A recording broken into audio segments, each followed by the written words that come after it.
Assalamualaikum warahmatullahi wabarakatuh. Alhamdulillahirabbil alamin. Wassalatu wassalamu ala asyrafil anbiya'i wal mursalin. Nabiyyina wa habibina Muhammadin wa ala alihi wa sahbihi ajma'in. Amma ba'du. Puji dan syukur marilah kita panjatkan kehadirat Allah Subhanahu wa taala. Sholawat dan salam semoga selalu tercurahkan kepada junjungan kita Nabi besar Muhammad sallallahu alaihi wasallam. Allahumma sholli ala sayyidina Muhammad wa ala ali Muhammad. Sahabat Jazilah rahimakumullah. Membangun rumah tangga yang sakinah, mawaddah warohmah merupakan tujuan dan cita-cita bagi semua pasangan suami maupun istri. Namun juga perlu disadari bahwa tidak semua dalam kehidupan rumah tangga seseorang bisa berjalan mulus seperti yang kita inginkan. Karena cobaan dan rintangan akan selalu hadir dalam rumah tangga kita. Oleh karena itu, diperlukan kesadaran untuk selalu bisa menjaga keharmonisan dalam rumah tangga. Seperti yang kita tahu, dalam rumah tangga sendiri terdapat perbedaan kedudukan untuk suami dan juga istri. Akan tetapi, dalam hal ini seorang istri mempunyai kedudukan yang cukup istimewa dalam rumah tangga, terutama istri yang solehah.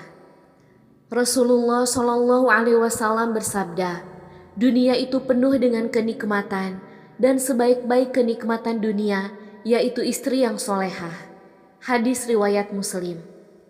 Sedangkan kaum laki-laki dalam rumah tangga sudah dijelaskan dalam firman Allah Subhanahu wa taala di dalam Al-Qur'an surat An-Nisa ayat 34. Kaum laki-laki itu adalah pemimpin bagi kaum wanita. Oleh karena Allah telah melebihkan sebagian mereka, laki-laki, atas bagian yang lain, wanita. Dan karena mereka laki-laki telah menafkahkan sebagian dari harta mereka.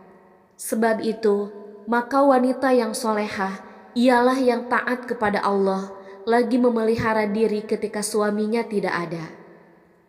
Oleh karena Allah telah memelihara mereka, wanita-wanita yang kamu khawatirkan nusuknya, maka nasihatilah mereka, dan pisahkanlah mereka di tempat tidur mereka, dan pukullah mereka.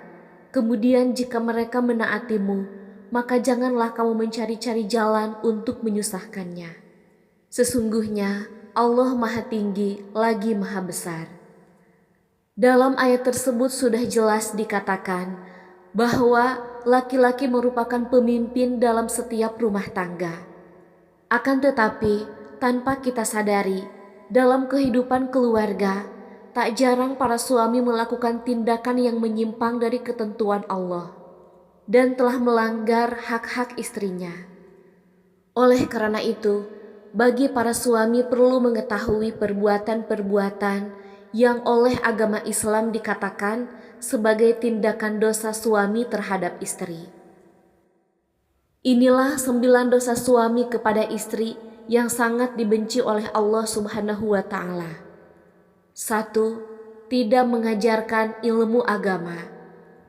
Mengajarkan ilmu agama kepada istri maupun anak-anaknya adalah kewajiban bagi para suami. Karena dalam hal ini, kewajiban suami adalah untuk memelihara diri dan keluarganya dari pedihnya azab kubur dan siksa neraka. 2. Tidak merasa cemburu. Ada kalanya sifat cemburu sangat diperlukan, terutama ketika kita sudah berumah tangga.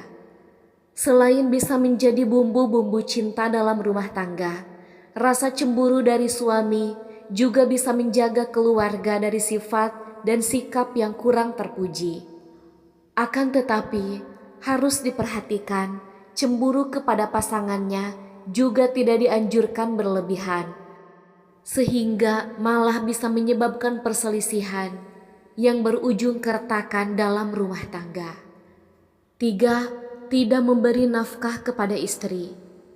Hal ini sudah banyak terlihat pada masyarakat kita, yakni suami yang tak malu melantarkan anak istrinya tanpa diberikan nafkah lahiriah, dan justru malah si istri yang diminta untuk bekerja. Kalau kita mau berpikir, seorang wanita yang rela meninggalkan kedua orang tuanya demi mengabdi kepada suami, dan bahkan rela mengandung anak dan juga melahirkan anak untuk suami. Akan tetapi, perjuangan hidup dan mati seorang wanita tersebut seolah tiada artinya di mata seorang suami. Sungguh yang demikian itu, suami telah berdosa besar kepada istrinya. Rasulullah Shallallahu Alaihi Wasallam bersabda, seseorang cukup dipandang berdosa bila ia menelantarkan belanja orang yang menjadi tanggung jawabnya. Hadis Abu Daud, Muslim, Ahmad, dan Tobroni. Sudah tak heran lagi, banyak seorang istri yang rela bekerja demi membantu perekonomian keluarganya. Namun, yang banyak kita lihat justru malah kebalikannya, yakni seorang istri yang bekerja untuk keluarga dan suami. Sebagai kepala rumah tangga, malah enak-enakan di rumah, tanpa terfikir bahwa peran seorang suami adalah sebagai kepala rumah tangga yang seharusnya bertanggung jawab memberi nafkah untuk keluarganya. Jika seorang suami tidak bekerja karena malas dan menyerahkan semua kebutuhan ekonomi kepada istri, maka suami yang seperti itu akan dilaknat oleh Allah Subhanahu wa Ta'ala di dunia. 5. Memiliki perasaan benci kepada istri. Perasaan benci berbeda dengan perasaan cemburu. Benci adalah suatu sifat tidak suka terhadap orang lain yang berkepanjangan, dan akan terus tidak suka sekalipun orang yang dibencinya berbuat baik kepada orang yang membenci. Sedangkan perasaan cemburu adalah rasa curiga atau kurang percaya kepada seseorang, termasuk juga dalam hal ini adalah istri sendiri. Akan tetapi rasa cemburu akan hilang manakala tidak ada bukti yang membenarkan atas suatu tindakan yang dicurigai, atau setelah mendapatkan kejelasan dari suatu permasalahan. Rasulullah Shallallahu Alaihi Wasallam bersabda, janganlah seorang suami yang beriman membenci istrinya yang beriman. Jika dia tidak menyukai satu akhlak darinya, dia pasti meridhoi akhlak lain darinya. Hadis riwayat Muslim. Jadi sudah jelas bahwa dilarang untuk membenci istri sendiri, karena tidak semua sifat dan sikap yang ada pada istri selalu buruk. Akan tetapi, di balik keburukan istri atau sikap tersebut, ada satu atau beberapa sifat dan sikap yang baik. 6. Tidak mau membantu dalam pekerjaan rumah. Tidak sedikit suami yang malas membantu pekerjaan rumah keluarganya. Para suami biasanya merasa kalau sudah memberikan nafkah lahiriah, tugas suami sudah selesai. Padahal kita tahu tugas seorang istri sangatlah berat. Meskipun sebagai kepala rumah tangga dan sekaligus pemimpin dalam rumah tangga, hendaknya ikut membantu meringankan pekerjaan rumah tangga dari seorang istri. Bahkan seorang Rasulullah pun telah mencontohkan untuk membantu istri dalam setiap persoalan rumah tangganya. Dan ini sesuai dengan sabda Rasulullah yang ditulis oleh Imam Bukhari. Beliau, Rasulullah, membantu pekerjaan istrinya, dan jika datang waktu sholat, maka beliau pun keluar untuk sholat. Hadis riwayat Bukhari. 7. Menyebarluaskan aib istri. Dalam hal ini, aib seorang istri merupakan aib dalam keluarga, dan tugas keluarga adalah menutup aib tersebut supaya tidak menyebar sampai ke masyarakat. Akan tetapi, tak jarang ada seorang suami yang malah menyebarluaskan aib seorang istri kepada orang lain, dan ini sangatlah tidak dibenarkan dalam ajaran agama, terutama agama Islam. 8. Menyakiti istri secara fisik. Hal ini masih saja terjadi pada masyarakat kita.